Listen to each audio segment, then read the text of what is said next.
Una radio con propósito. Una radio con visión. Una radio para todos. El Libertador, 1210 AM.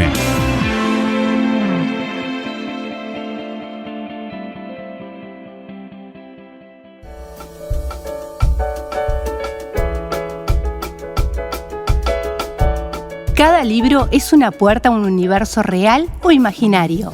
Cada autor un creador, un artífice, un mago.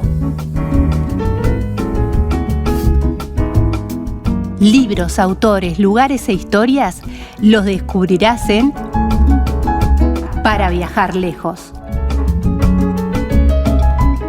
Con la profesora y escritora María García Marichal.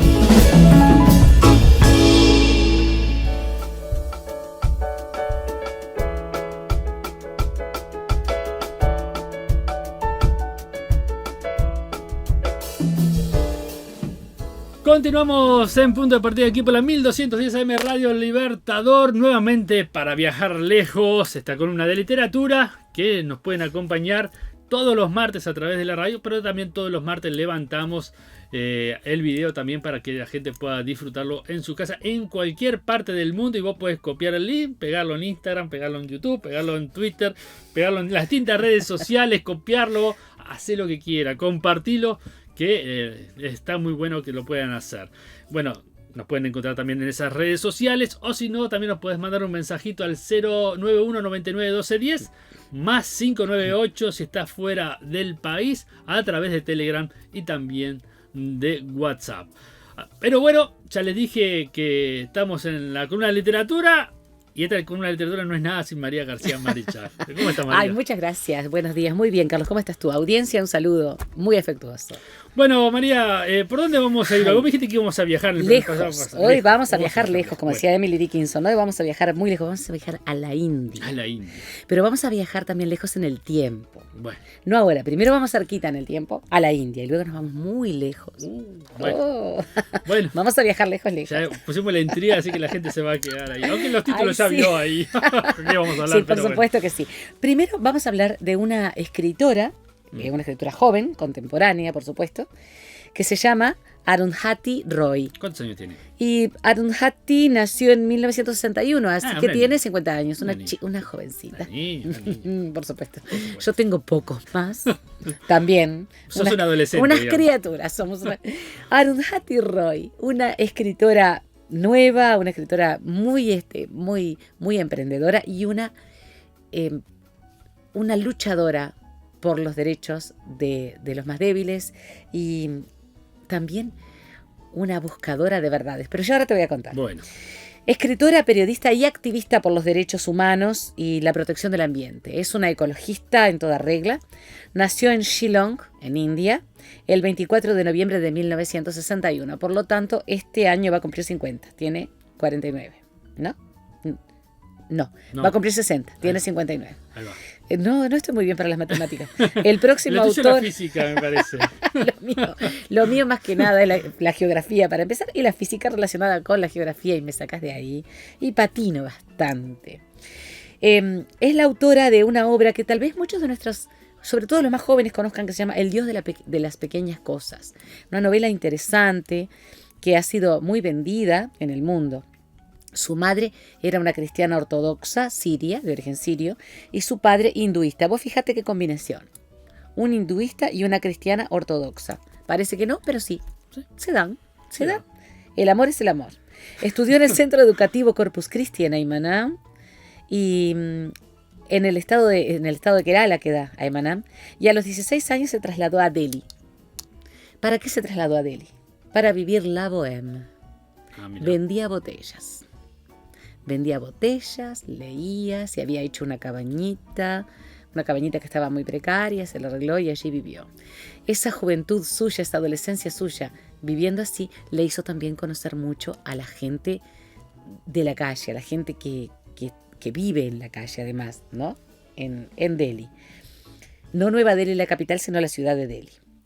Más adelante cambió esa forma de vivir por el estudio, y estudió arquitectura en la Delhi School of Architecture, y fue donde conoció a su primer esposo, Gerard Acuña. Gerard Acuña, que es de origen, la familia era de origen portugués, digamos que también se empapó de una cultura más occidental, ¿no? Más europea, con su primer esposo.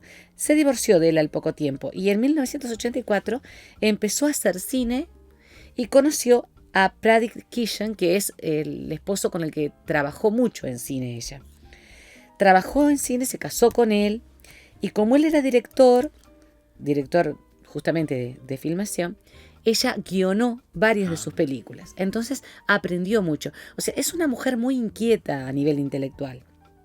Es de esos intelectos inquietos que buscan todo, buscan desde vivir prácticamente en la marginalidad, cuando ella vivió en forma bohemia en Delhi, hasta estudiar nada menos que arquitectura, que es una carrera sumamente difícil, pero después aplicarla principalmente a lo que es el cine. Y aquí quiero aclarar una cosa, que tal vez algunos de nuestros oyentes no sepan. India es la primera productora de cine mundial. La producción de cine y de televisión en India, y vos eso lo sabés, es mayor que la de Estados Unidos. Es la principal potencia a nivel de lo que es producción cinematográfica, de lo que son estudios, lo que es televisión, etc. Hablamos también de un país que es un continente, un subcontinente. Sí, con muchísima población también. Tiene una población de 1.200 millones de habitantes. En cualquier momento pasa a China. ¿Sí? ¿No? Sí, porque en China... Pronóstico de que va a Claro, ser. sí. En China sigue el control de la natalidad, más allá de que hay posibilidades de crecimiento ahora de tener más hijos, pero en India no. Entonces en India además hay un matrimonio juvenil y un matrimonio adolescente que ya está, digamos, determinado por la cultura. Es triste, pero es así. Entonces tienen cantidad de hijos, muchos, aunque muchos de ellos mueren, ¿no?, en su primera infancia. Con el guión de la película In Which Annie Gives Those Ones, que fue una película muy reconocida, en la que también actuó, ella ya se dio a conocer como escritora, porque el guión habla de su vida como estudiante de arquitectura. Entonces, Arundhati Roy aquí ya empieza a ser una mujer que impacta internacionalmente. Ganó el National Films Award en 1989 y en 1992 escribió el guión de la película Electric Moon, Luna Eléctrica, que también fue muy vista en el mundo occidental. Ambas fueron dirigidas por su esposo en ese momento, ¿no?, Pradeep Kishan. En 1992, es decir, hace 29 años, empezó a escribir la novela, que tiene algo de autobiografía, El Dios de las Pequeñas Cosas, The God of Small Things. Uy, qué terrible la pronunciación de mi inglés. No, The God of Small Things, El Dios de las Pequeñas Cosas. Es terrible mi pronunciación en inglés. Lamento, audiencia. La terminó la obra en 1996. Está inspirado en su vida en Aymaná, y los derechos fueron vendidos a 21 países. Por esa razón es una mujer que ya tiene también el campo hecho para vender. Es decir, estamos hablando de creadores que también tienen su marketing, ¿verdad? Es decir, no estoy acá disminuyendo ni desmereciendo para nada el trabajo de ella, que es muy, muy bueno. Pero además tiene un público hay cierto grado de público cautivo, ¿no?, en los seguidores. Por supuesto. Además del público nuevo. Con esta novela, El Dios de las Pequeñas Cosas, lo voy a decir en castellano, no lo voy a decir en inglés, ganó el premio Booker en 1997 y fue seleccionada entre las obras más destacadas por el New York Times, uno de los periódicos, digamos, más prestigiosos de Estados Unidos. Es una activista por los derechos humanos y por la ecología muy, muy comprometida. En 1998 escribió el ensayo El final de la imaginación. Esta obra que yo leí es una firme protesta contra las pruebas nucleares que se hacían en el estado indio de Rajasthan. Se hicieron pruebas nucleares subterráneas, a nivel atmosférico, a nivel de la alta atmósfera. Y ella hizo en esta obra una protesta muy, muy firme contra eso. Porque no nos olvidemos que todo lo que es nuclear o radiactivo de cualquier tipo queda durante muchísimo tiempo en el suelo, en el subsuelo, en el aire, en el agua. Entonces hay secuelas y hay consecuencias que nosotros de pronto no llegamos a ver, pero las generaciones posteriores sí. Y ella, como estudiosa que ha sido, que lo sigue siendo, ha trabajado en contra de todos esos movimientos. Este trabajo se publicó en la recopilación El precio de vivir. en la que también se opone a la construcción de represas hidroeléctricas en la India. Y yo acá quiero aclarar algo. No se opone a la construcción de represas hidroeléctricas porque sí. Estamos hablando de una mujer que es arquitecto, Arundhati Roy, de una mujer que estudió mucho, que vivió además con los más pobres entre los pobres en la India, que indagó, que investigó, que sabe mucho de Occidente, pero también de Oriente. Entonces, ¿qué sucede? Cuando se habla de las grandes represas hidroeléctricas, estamos hablando de represas, por ejemplo, en el Indo, en el Brahmaputra. Estos grandes ríos son ríos que si vos construís una gran represa hidroeléctrica, una obra de ingeniería de alto porte, suele tener sus implicaciones ecológicas de largo aliento, de mucho riesgo y de largo aliento en el tiempo. Entonces, no es cualquier represa hidroeléctrica, porque vos decís porque está en contra de que se produzca energía limpia para tanta gente. No, es por el impacto que pueden ocasionar en el río y en el suelo y en los ecosistemas que están dentro del lugar que el río recorre. Por ejemplo, vamos a hacer un ejemplo con la región de Asia Central y Rusia.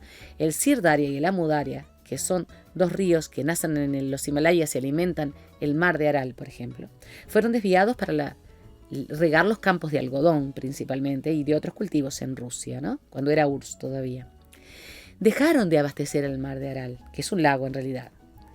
El mar de Aral hoy en día está en la sexta parte de lo que era antes de que desviaran los cursos de los ríos. Esto determinó el cambio absoluto de los ecosistemas en el mar de Aral o el lago Aral, pero además de la gente que vivía en su entorno. Claro. Es decir, el impacto es muy grande y a muy alto costo. Entonces, el temor de estas grandes represas hidroeléctricas es el costo y el largo tiempo que ese costo tendrá. En 2004 obtuvo el premio Sydney de la Paz, Arundhati Roy. Y en 2005, por su trabajo social y pacifista, y en 2005 participó en el Tribunal Mundial sobre Irak. O sea que el prestigio de esta mujer es grande. Sí. Y su postura no es una postura fundamentalista, es una postura racional, pero que defiende justamente la naturaleza y a las personas que vivimos en la naturaleza, ¿no? En 2010 hizo un reportaje, esto pobre le ha acarreado grandes problemas, Caminando con los camaradas se llama. Es un reportaje que hizo a la guerrilla maoísta que se conoce como Naxalita y que busca, instalarse en India. Estamos hablando de extremismo de izquierda, ¿verdad? De extremismo maoísta, de extremismo marxista, pero de Mao. Sí. Claro, de un grupo que además es radical y que usa la violencia. ¿Ella qué hizo? Ella trató de ver por qué usaban la violencia, que les fundamentaran el por qué usaban la violencia en lugar de las ideas. En la India no lo tomaron bien. El reportaje es un reportaje interesantísimo, porque ella no se pone del lado de la guerrilla, sino que va a buscar el porqué de la violencia de esta gente. Pero eso le ha costado mucho. Tan es así que hay grupos que son absolutamente contrarios, por supuesto, ¿no? Como sería cualquiera, a estos grupos fundamentalistas que la están persiguiendo. Tan es así que ella está ahora en una situación bastante de fragilidad con respecto a su seguridad. Hasta eso llega su compromiso. Quiere decir que el compromiso de las personas, equivocado o no, a veces los lleva a tener, a apoderarse de riesgos, ¿no? A tener que afrontar riesgos grandes. En 2017 publicó su segunda novela, El misterio de la felicidad suprema. Obtuvo reconocimientos internacionales, yo no la leí, pero ya la transformó en una figura literaria de altísimo nivel, a Arundhati Roy. En 2020 realizó entrevistas sobre el impacto de la pandemia del COVID-19 en India. Que eso estaría bueno para que lo viéramos vos y yo. Interesante.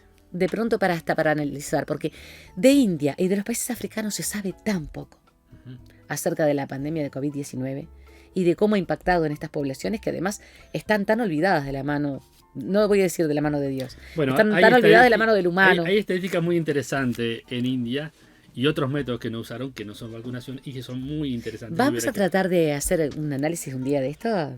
Podemos hacerlo. Podríamos. En lugar de hacer la columna de literatura, hacemos una columna, ¿cómo se dice? Sociopolítica o de espacios geográficos y el impacto de esta enfermedad. Fue muy interesante. Es muy interesante. Yo leí fragmentos, pero está para que lo leamos. Y voy a hablar un poquito del Dios de las pequeñas cosas, porque no la tengo la obra. No la tengo, no está en las plataformas todavía, porque Ya, es sí, una... muy reciente. Claro, es una obra bastante reciente y todavía se sigue vendiendo. Claro. Y no olvidemos del marketing, no nos olvidemos que los autores, y no estamos acá de ninguna manera desmereciéndolos, No, por supuesto. buscan también vender lo que hacen. Y bueno, tienen que vivir de algo, ¿no? Por supuesto. Y además, algunos se tienen que enriquecer de algo. No es el caso de Arundhati Roy, que ella está muy comprometida con todo lo que hace, pero hemos visto, hay autores que se han hecho. Bueno, el derecho intelectual se paga. Claro. Yo no estoy en contra. No, yo también estoy a favor. Lo que pasa es que, claro, hay grandes desigualdades. Ujú. Bueno, sí. Y eso a veces hace que uno se ponga en tela de juicio. No es este el caso, pero tampoco está el caso de que, bueno, se enriquecen con su obra. Ujú. Está bueno. Algunos se han empobrecido con su obra. Mira gigantes como Cervantes, que murió en la pobreza, o tantos otros.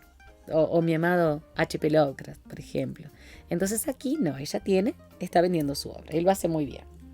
El Dios de las pequeñas cosas, ¿de qué se trata? Está escrita en inglés, ella es bilingüe, por supuesto, y narra las experiencias de dos hermanos gemelos en el estado de Kerala, en la India, ¿no?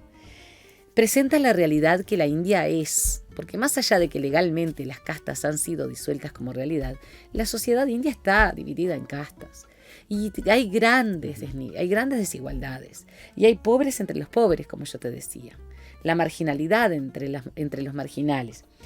Hay una jerarquización social terriblemente marcada. Los estamentos están absolutamente demarcados, limitados.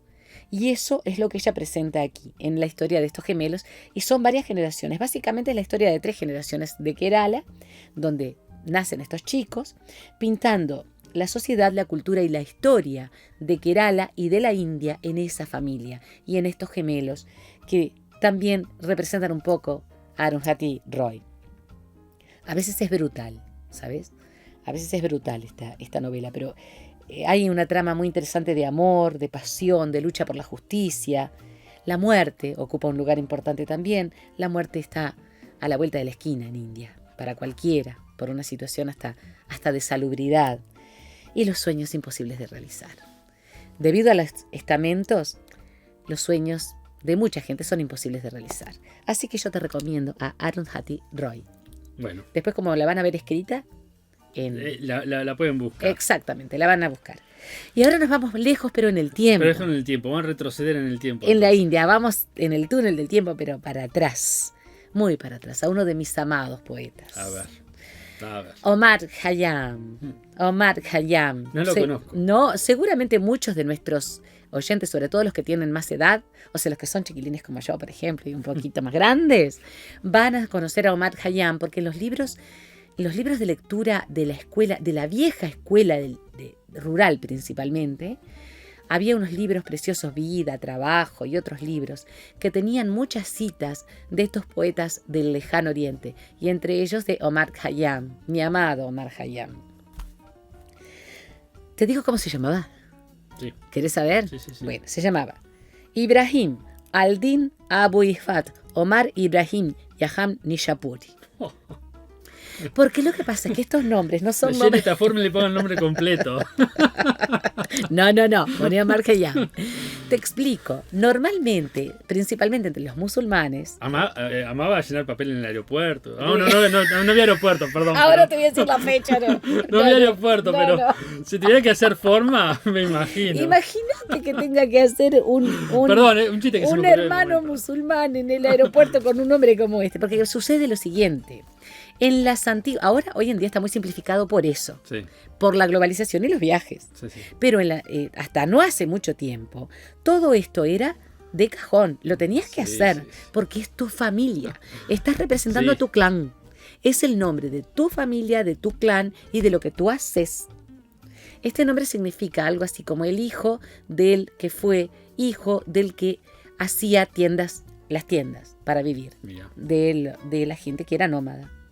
O sea, algo así como el nieto de aquel hombre que hacía tiendas para vender. Eso significa. Él lo simplificó de una manera muy, muy maravillosa. Es uno de mis amados poetas, Omar Khayyam. Bueno. Lo van a ver escrito seguramente con K y H, pero se pronuncia como una J con una K adelante. Bien. Fue matemático, astrónomo y poeta persa, o sea que nació en Irán. Ujú. Persia era Sí, antiguo. lo que hoy es actualmente la República Islámica de Irán. Nació el 18 de mayo de 1048, o sea que no podía ir. no había aviones. No. Lo máximo que andaría sería en carro, andaría tal vez en algún camello, porque como es la India, se iba hacia el norte, en los Himalayas hay camellos, los de 2 jorobas. Los dromedarios son propios de la Arabia, aunque también viajó un poco por ese lado. Nació en Nishapur y murió en esa misma población, en Nishapur, el 4 de diciembre de 1131. Quiero agregar que estas fechas son fechas estimadas por Sí, quienes sí. han sido Entiendo. sus biógrafos, ¿no? Sí, sí. Porque no hay una certeza ni papeles que estén fundamentando el nacimiento y la muerte de Omar Khayyam. La traducción oral de su apellido, como te decía, era fabricante de tiendas, el nieto del fabricante de tiendas. Estudió mucho, formándose sólidamente en ciencias y filosofía con los sabios que estaban justamente en la población de donde nació y donde vivió gran parte de su vida, ¿no? Y en el estado, porque India en aquel momento se establecía en estados, estaba, digamos, dividida en estados. En 1070 viajó a Samarcanda, donde se instaló. Cuando se instala en Samarcanda, él ya va a ser un hombre muy estudioso y ya con una formación académica por quienes fueron sus maestros sólida, y ya empieza a dar clase a otras personas. Sin embargo, nunca dejó de estudiar Omar Khayyam ni de escribir.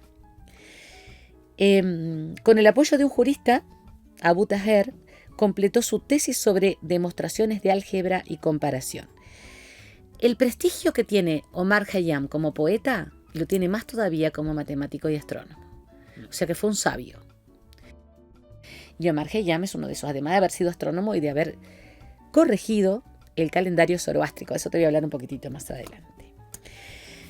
Este prestigio justamente lo hizo que el sultán del momento, Malik Shah, primero lo convocara para la construcción de un observatorio astronómico, que después, cuando cae el sultanato, el observatorio astronómico también se pierde. Sí. Es lo que pasaba, ¿no? Es lo que pasa. Con lo que pasaba siempre con las autoridades y lo que pasa lamentablemente a veces con las autoridades. Sí, actualmente. No vamos a entrar en ese territorio. Sus investigaciones sobre astronomía fueron tan valiosas porque corrigió, te decía, el calendario zoroástrico. Y desde ese momento se inició una nueva era en la India. Empiezan a medir el tiempo de otra manera. Es la era Yalali, o también se le llama era Seliuk. El calendario zoroástrico fue el calendario que los persas usaron y conservaron durante la islamización del territorio. Nosotros sabemos que los persas constituyeron un imperio poderosísimo en la antigüedad, que se prolongó, se extendió durante un amplio territorio y además se prolongó durante mucho tiempo. Pero cuando se islamiza el territorio, cuando el territorio se vuelve a la fe islámica, empiezan a cambiar culturalmente. Sin embargo, el calendario lo mantuvieron, porque era un calendario casi, yo no te diría perfecto, pero era un calendario Claro. muy, muy, muy, muy ajustado. Un calendario, digamos, muy bien hecho. En 1092 viajó a la Meca, según la costumbre musulmana, y a su regreso trabajó como maestro de matemática, historiador y profesor de medicina y filosofía. Mirá vos. Sabía de Pa' todo. vos. Tomaba vos, como decían allá, en Paso Gargua, de donde soy yo, no de donde era Omar Khayyam. Su padre murió en 1094 y esto fue un quebranto muy grande en sus afectos. Su padre era su imagen, digamos, la imagen que él seguía, ¿no? Escribió una serie de poemas en su lengua materna, el persa. El persa se habla, quiero aclarar que todavía se habla el persa, en Irán, en Tayikistán, una de las repúblicas, ex repúblicas soviéticas, ahora rusa, Afganistán y Georgia, que también es república dentro de la Federación Rusa. Y se habla en parte de Pakistán, es decir, es un idioma que se mantuvo durante mucho tiempo. Y este idioma era el idioma materno de Omar Khayyam. En este idioma va a ser cuando empieza él a escribir para su padre después de la muerte del mismo. Son poemas muy delicados, son poemas muy finos. Si tú los escuchás, por ejemplo, yo lo he escuchado en persa por una exalumna que a veces me los leía hace un largo tiempo. Yo le pedía que me leyera algo y a veces le pedía que me leyera del Rubaiyat, sobre todo el Rubaiyat, que es el poemario más conocido de Omar Khayyam. Es una delicia escucharlo, ¿sabes? Y claro, la fonética. Claro, es música en tus oídos. Yo los que voy a leer son traducidos, pero en realidad es hermoso escucharlos, es hermoso. Además, normalmente mi exalumna es iraní, escriben de la misma manera. Cuando escriben en castellano o en inglés, escriben de la misma manera que hacen sus textos, o sea, sin utilizar toda la hoja. Es muy particular la forma del persa, muy, muy lindo. Es maravilloso poder conocer esas formas culturales distintas. Los poemas los va a reunir prácticamente todos en un librito que se llama Rubaiyat, Rubaiyat en realidad.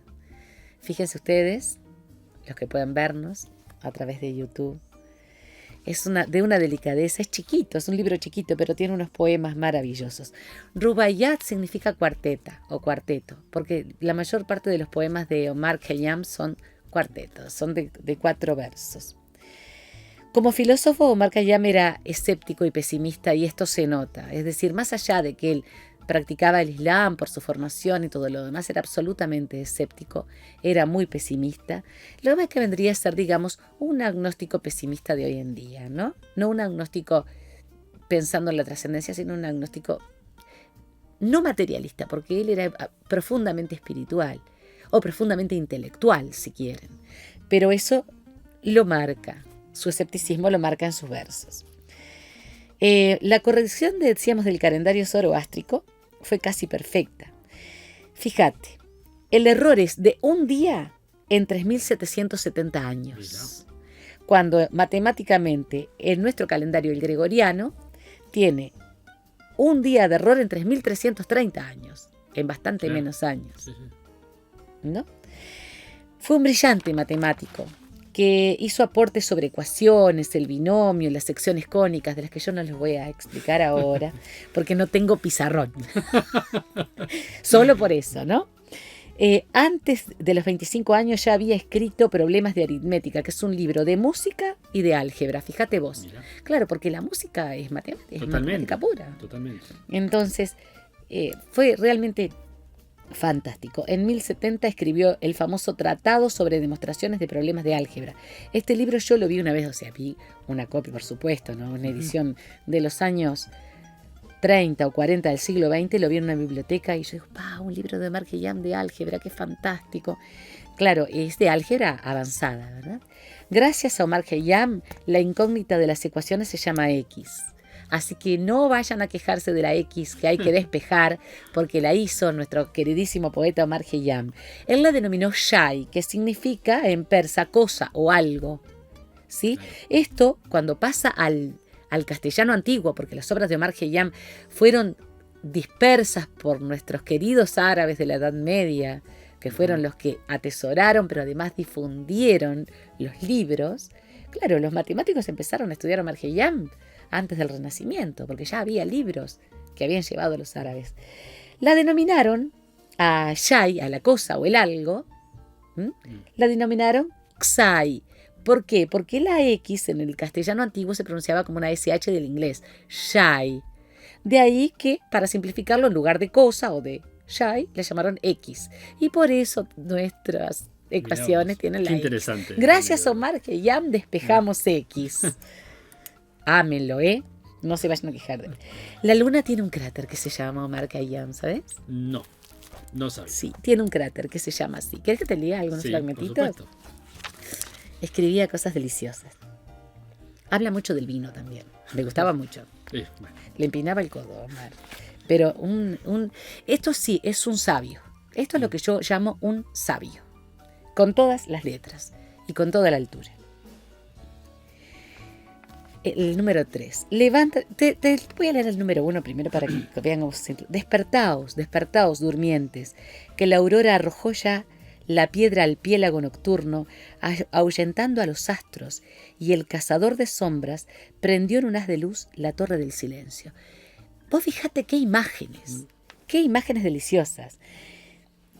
La aurora arrojó ya la piedra al piélago nocturno, a la oscuridad, al agua, ¿verdad? Al lago, digamos, de oscuridad, ahuyentando a los astros. Cuando vos tirás una piedra al lago. Sí. Es maravillosa la imagen. Y el cazador de sombras prendió en un haz de luz la torre del silencio. La hora previa al amanecer es la más silenciosa de todas. En la hora en que el alba asoma por oriente, se oyen en la taberna unas voces que gritan: levantaos, camaradas, y llenad vuestras copas, pues ya se agita el dulce vino de la existencia. El 3. Levántate y olvida este efímero mundo. Alégrate, aprovecha cada instante de gozo. Si Natura, mujer al fin, fuese constante, ¿no te habría llegado de ser querido el turno? Era escéptico hasta del amor. ¿Sabes tú? Esta es la 5. ¿Por qué al alba el gallo con su canto agudo se lamenta? Porque vio en el espejo de la clara mañana que había transcurrido una noche en tu vida sin que te dieras cuenta. Su escepticismo. Pero vos viste la delicadeza de las imágenes, ¿no? Es maravilloso. Voy a saltearme hasta la 235, que esta a mí me encanta. La luna ha desgarrado ya el manto de la noche. Bebe, pues no hallarás momento más propicio. Mantente alegre, porque durante mucho tiempo ha de brillar la luna sobre nuestros sepulcros. La brevedad de la vida, escrita con estas imágenes. Hay que estar muy atento para entenderlo, ¿verdad? Si sacudes con fuerza de la verdad el árbol, verás caer un fruto que te dirá: lo mismo es el hoy que el ayer. Los días primero y último serán para nosotros exactamente iguales. Y voy a leerte un fragmentito chiquitito de una parte. Este libro tiene además los significados, ¿no? Una especie de glosario para que sepas de qué se refiere. Hay un apéndice que se llama Kusanama, las ollas y el ollero, que habla de la alfarería, con una exquisitez de imágenes. Escucha. Cierta tarde al fin del Ramadán, pocos momentos antes que surgiera la luna nueva, me hallaba en el taller de un alfarero y estaba rodeado por un pueblo de barro. Me hace acordar al ejército de terracota, ¿sabes? Y cosa bien extraña, había algunas ollas y unas cuantas vasijas que podían hablar. Y uno de los cacharros exclamó de repente: decid, ¿quién es la olla y quién el alfarero? Pura filosofía. Sí. No voy a seguir porque si no me voy a entusiasmar y voy a leerles todo el Rubaiyat de Omar Khayyam, el sabio, el matemático, astrónomo, poeta. Y por hoy viajamos muy lejos, ¿viste? En el espacio y en el tiempo. Perfecto, muy lindo, realmente. Audiencia. Bueno, nos reencontramos y bueno, la invitación también para la gente, para los cafés literarios, que lo pueden hacer virtualmente o si no, aquellos que puedan acercarse también presencialmente. Exacto. Dejamos los datos en los comentarios y también ahí en pantalla. Exacto. Y ahí en Progreso y en Las Piedras. Hasta la próxima, Carlos. Nos reencontramos.